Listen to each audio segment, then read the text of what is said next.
오라클 크리스티입니다. 한국이 5년 만에 글로벌 자동차 생산 순위 탑5에 다시 진입했습니다. 코로나 사태 속에서 세계 자동차 시장이 위축됐음에도 불구하고 이 같은 성과를 낸 건데요. 다른 주요 자동차 생산국들의 생산량은 크게 줄었지만 우리 대한민국은 K방역의 힘과 강한 제조업을 바탕으로 생산 순위 탑5에 다시 진입할 수 있었습니다. 한국의 현대차는 처음으로 베트남 승용차 시장에서 도요타를 제치고 판매량 1위를 달성했습니다. 또 미국과 유럽을 포함한 전 세계 수소 전기차 시장까지 석권하며 미래의 친환경 자동차 부분에서도 앞서가고 있죠. 현대는 세계 최초로 상용 수소 전기 트럭을 양산하면서 전 세계를 놀라게 했고요. 수소 승용차 넥소를 만들면서 자동차 강국 독일에게서도 호평을 받았습니다. 이제 현대기아는 세계 전기차 브랜드 판매량 탑5에 진입하면서 전기차 부품부터 완제품까지 미래차 모든 분야에서 앞서가고 있습니다. 한국의 미래차 기술이 전 세계를 선도하는 수준인 만큼 글로벌 자동차 업체들과 비교해도 절대 밀리지 않는다는 겁니다. 한국의 현대기아차가 일반 자동차부터 무탄소 미래자동차까지 선전하는 동안 전기차 강자라고 불렸던 테슬라는 더 어려운 상황에 처했습니다. 테슬라는 그동안 차량 누수 및 조립 불량, 색이 벗겨지는 품질 문제가 있었을 정도로 자동차를 실질적으로 생산하는 능력에서 논란이 생긴 건 물론이고요. 기본적인 서비스마저도 경쟁력이 떨어진다는 평가를 받았습니다. 게다가 얼마 전에는 세금 회피 논란까지 생겨 테슬라는 점점 깊은 수렁에 빠지게 됐죠. 현대기아차는 이 틈을 노려 기존에 보유한 자동차를 실질적으로 생산하는 고품질 능력과 뛰어난 수소 전기차 기술을 앞세워 수소 선박, 철도, 트램, 항공시장까지 진출할 계획을 세웠습니다. 한때 대한민국은 드럼통으로 버스를 만들던 시절이 있었는데요. 과연 한국은 어떻게 전 세계를 선도하는 모빌리티 혁명을 주도하게 됐고 또 지금 한국의 미래차 시장은 얼마나 앞서가고 있는 걸까요? 영상 시작 전 좋아요와 구독하기 부탁드립니다. 전 세계가 인정하는 가치 투자자 워렌 버핏이 인정한 바로 그 책! 오른쪽 버튼을 눌러보세요. 현대차가 전 세계 모빌리티 혁명에서 앞서 나갈 수 있는 건 전 세계 배터리 분야를 선도하고 있는 삼성, LG, SK 등과 함께 동맹을 맺었기 때문입니다. LG와는 미래자동차 배터리 분야를 협업하고 있고 SK와는 미래자동차 배터리와 신기술까지 공유하고 있습니다. 한국 기업들은 배터리 분야에 그치지 않고 차량용 전자부품 분야까지도 압도적 강자가 되기 위해 동맹을 강화했습니다. 각 기업 간 경쟁도 중요하지만 협력을 통해 점점 더 판이 커지는 미래차 분야에서 우위를 차지해 다른 나라 기업들을 압살해버리겠다는 의지입니다. 앞으로 한국 기업들은 협력을 통해 배터리뿐만 아니라 AI와 5G 기반의 자율주행까지 이르는 전 세계 모빌리티 혁명을 이끌게 될 겁니다. 아마 우리 기업들이 각 분야에서 선전하고 있는 만큼 앞으로 현대기아차, 삼성, SK, LG 이 4개 기업이 동맹을 맺으면 엄청난 시너지 효과 덕분에 그 어떤 나라도 미래차 분야에서 한국을 이길 수 없게 될 겁니다. 계속해서 이야기하고 있는 미래차 시장에선 배터리가 핵심입니다. 한국은 이 배터리 분야에서 세계적인 절대 강자죠.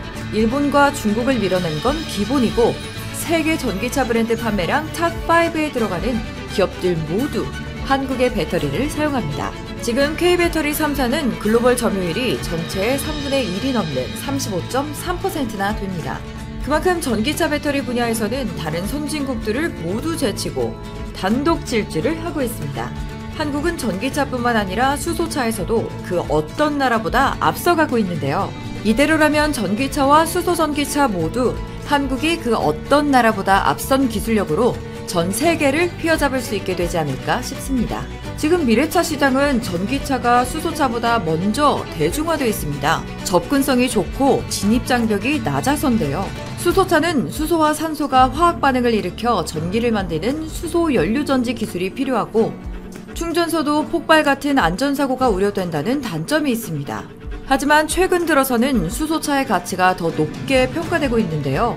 요즘엔 수소차가 승용차가 아닌 트럭 같은 상용차 부분에 활용되기 시작했습니다. 미래차 전문가들도 장기적인 관점으로 보면 전기차보다 수소차가 결국 더 중요해질 거라고 봤습니다. 그래서 지금 주식시장에서는 벌써 수소차 관련주들이 세계 증시를 달구고 있다고 하네요. 이렇게 된다면 수소차가 지금은 미운오리 새끼 취급을 받았더라도 언젠간 백조처럼 멋지게 날아오를 수 있게 되지 않을까요? 지금 한국이 미래차 분야에서 앞서고 있는 만큼 전 세계는 한국의 미래차 시장을 선점하기 위해 치열한 경쟁을 벌이고 있습니다. 전기차 시장의 압도적 강자로 불리는 테슬라와 포르쉐는 한국에서 전기차 인프라를 두고 주도권을 잡기 위해서 힘겨루기를 했습니다. 한국의 전기차 배터리 기술이 너무 뛰어난 만큼 한국의 전기차 시장을 선점하는 게 무척 중요해졌기 때문입니다. GM도 전기, 수소차 같은 미래차에 집중하기 위해 한국에 24조를 투자했습니다. 한국이 미래차 연구개발, 특히 핵심 부품인 배터리 분야에서 중심 거점이기 때문이죠. GM의 키퍼 대표는 LG화학과의 배터리 동맹에 자부심을 갖는다는 생각을 밝히기까지 했습니다. 전 세계가 찾고 있는 한국은 이렇게 이미 수소에너지의 중요성을 알고 그린 뉴딜을 통해 수소 경제를 차근차근 준비하고 있었습니다. 삼성과 현대 등 대기업뿐만 아니라 정부와 수많은 기업이 합작해 한국판 뉴딜 중 그린 뉴딜 사업에 맞춰 전기 수소차 개발에 총력을 기울이고 있고 수소 경제에 몰두하고 있거든요. 한국은 수소 경제 컨트롤 타워를 가동해 2040년까지 수소 산유국으로 도약하기 위한 준비를 하고 있고 미래 비전도 차근차근 이뤄나가고 있습니다. 게다가 이제는 그린 뉴딜에 맞춰 수소 경제 국제 표준화 인증 목표도 20% 상향해 전 세계의 모델이 될 예정입니다. 정세균 국무총리는 수소경제위원회 회의에서 한국이 수소경제 세계 1등을 할 날이 얼마 남지 않았다고 밝혔습니다. 그만큼 한국은 친환경 에너지에서 앞서 나가는 것뿐만 아니라 미래에는 더 확실하게 세계를 선도할 준비를 해나가고 있다는 뜻입니다.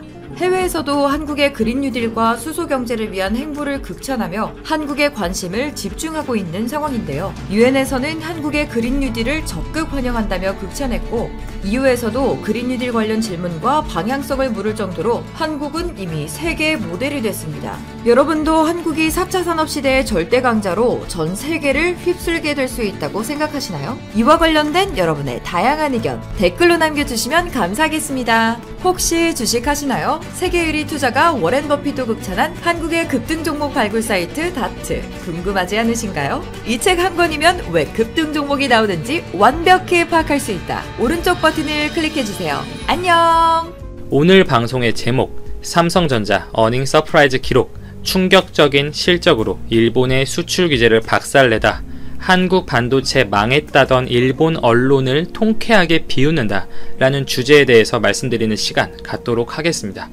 좋아요 한 번씩만 정중히 부탁드리면서 시작해 보겠습니다. 초미의 관심사를 모았던 삼성전자의 3분기 실적 2019년 7월부터 9월까지의 잠정 실적이 발표가 되었습니다. 이 결과적으로 보면 삼성전자는 당초의 예상치를 뛰어넘는 깜짝 실적 어닝 서프라이즈를 기록하였습니다. 일본의 반도체 3종 수출 규제, 이 불화소, 폴리이미드, UV용 포토레지스트의 규제로 인한 영향을 가늠할 수 있었던 중요한 분기점으로 시장에서는 평가되고 있었는데요. 이에 대해서 국내, 국외 할 것 없이 언론에서는 비관적인 전망이 주류를 이뤘고 우리나라 반도체, 이 펀더멘탈에 중대한 위기가 왔다. 삼성도 이번 위기를 피해가기는 어려울 것이다. 이러한 부정적인 전망들이 아주 많았었고 일본 언론에서도 삼성에 대한 이슈가 이렇게 조명이 되어서 많이 보도가 이렇게 되고 있었습니다. 결과적으로 보면 현 시점에서 이렇게 수치상으로 일본의 수출 규제에 의한 부정적인 영향은 크게 없었던 것으로 확인이 되었습니다. 이 3분기 매출이 62조 원을 기록하였고 영업이익은 7조 7천억 원의 잠정 실적을 기록하였습니다. 이 잠정 실적은 IFRS에 의거해 추정된 결과치인데 투자자들의 편의를 돕는 차원에서 발표가 되는 수치입니다. 구체적인 순이익과 세부 내용, 세부 지표는 월말 발표되는 자료를 참고해야 하겠지만 어쨌든 시장의 예상치를 훨씬 뛰어넘었다는 것에 대해서 긍정적인 의미를 부여할 수가 있겠고 많은 투자사, 증권사들이 예상한 7조 원에 비해서 10% 높은 실적을 보인 것으로 확인이 되었습니다. 미중 무역 전쟁, 일본의 반도체 3종 수출 규제, 화이트리스트 배제라는 정말 역대급 악재들을 뚫고 꽤나 선전을 한 것이라고 볼 수가 있고 간단히 비유를 해보면 원래 전교 1등 평균 96점을 맞는 학생이 있었는데 39도 고열에 몸살이 나고 다른 못된 친구가 준비물도 안 빌려주고 필기노트 뺏어가고 이런 상황 속에서도 또 1등을 했다. 오히려 평균 점수는 상승했다. 이렇게 비유를 할 수가 있겠죠.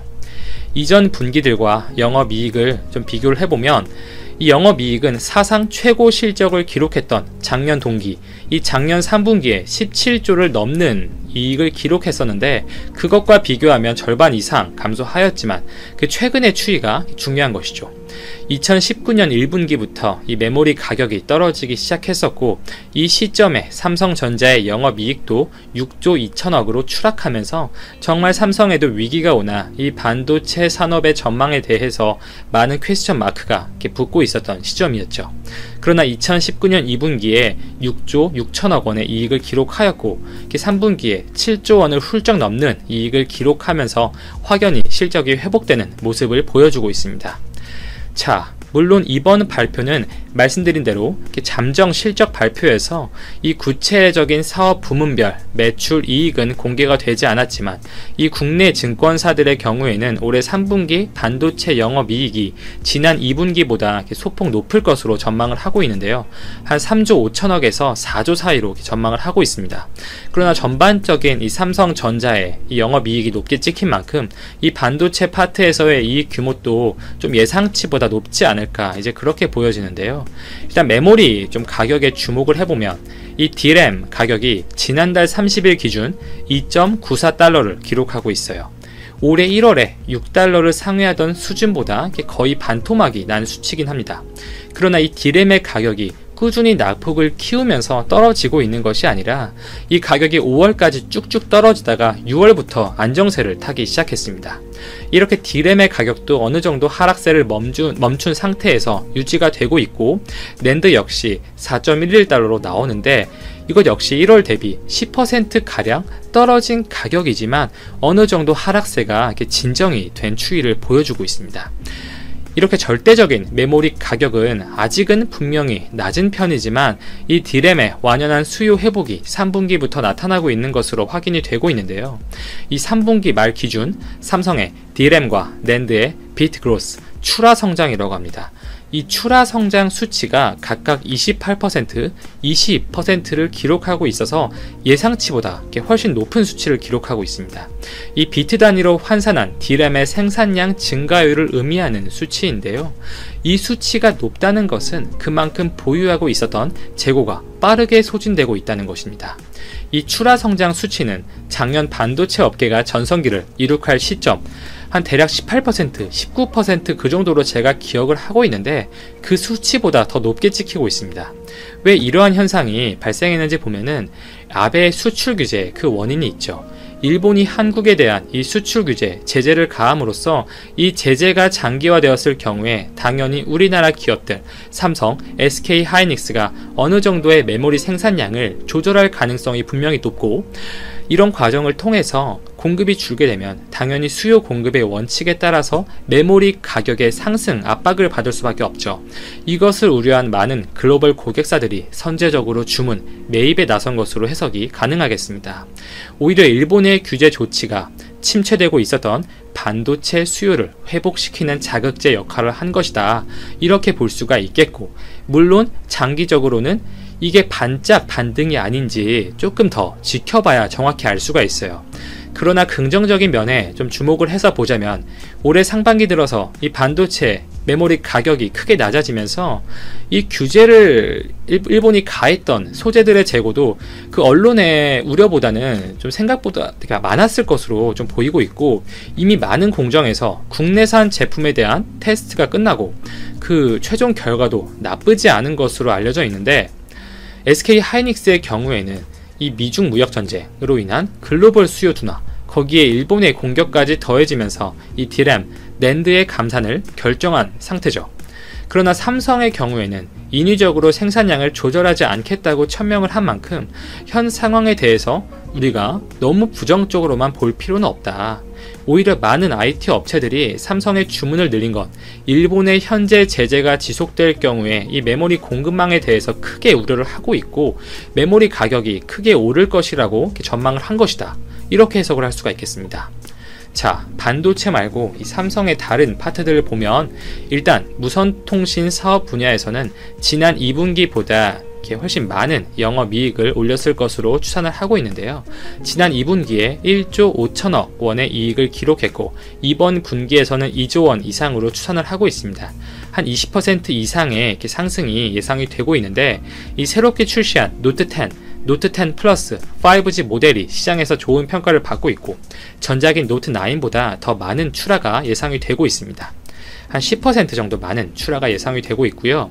그리고 이제 갤럭시 A 등의 보급형 스마트폰 모델 역시 해외 시장, 이 동남아시아 시장에서 좋은 평가를 받고 있습니다. 또한 삼성이 5G 장비를 일본에 대규모로 공급할 계획인데요. 최근 일본의 2위 통신사인 KDDI를 상대로 2조 원의 수주를 따냈습니다.